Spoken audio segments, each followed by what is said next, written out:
Hi, I'm Andrew Armstrong and welcome to the back office, you lucky people, because you get to witness the Sharp EL2901P3.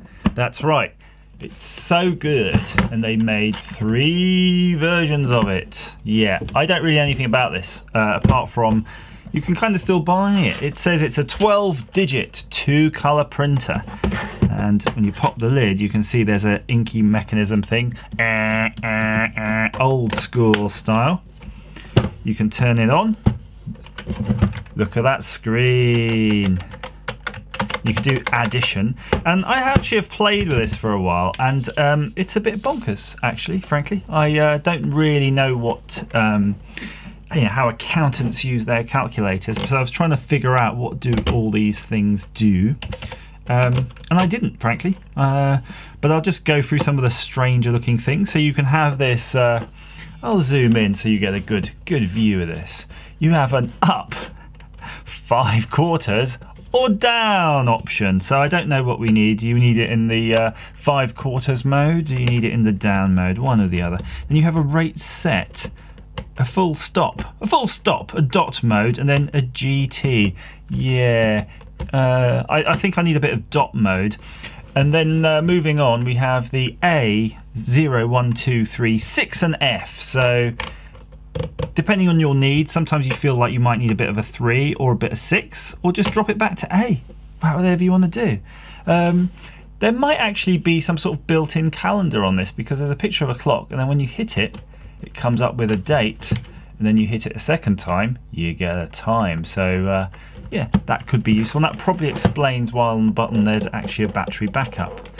And while we've got it flipped over, yes, it connects straight into the mains, and you can see here it's 220 to 230 volts AC, 50 Hertz, 51 milliamps, and it's made by the Sharp Corporation, the first company to make a consumer radio for your home.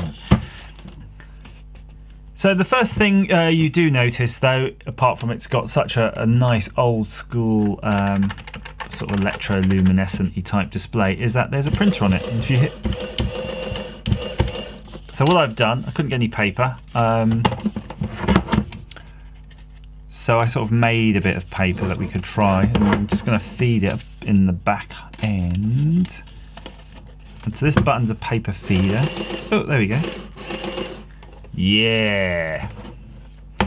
So these modes on the right say whether or not it prints, basically. So I'm going to put it into P, which means print. So I'm going to do 1, 2, 3 plus 1. It doesn't do anything when you hit equals, though. That's weird. I don't understand that. If you hit the plus, it'll do something, but not equals. And then you can actually get a second colour up, apparently, but I don't know how. But look at the quality of the print. It's quite groovy. It's incredibly legible, and that's some old school printing technology there, really. It didn't do the total, though, did it? Why isn't it equals working? So yeah, if you want a calculator that's hard to understand but probably incredibly useful if you're into that sort of thing, I'd say get a Sharp EL2901P Mark III calculator. If you're watching this video and you like it, please click like and subscribe and all those good things. But more importantly, if you do know what a Sharp EL2901P3 calculator does and how it works, can you explain to me why the equals button isn't doing an equals as one would normally expect? So there you have it.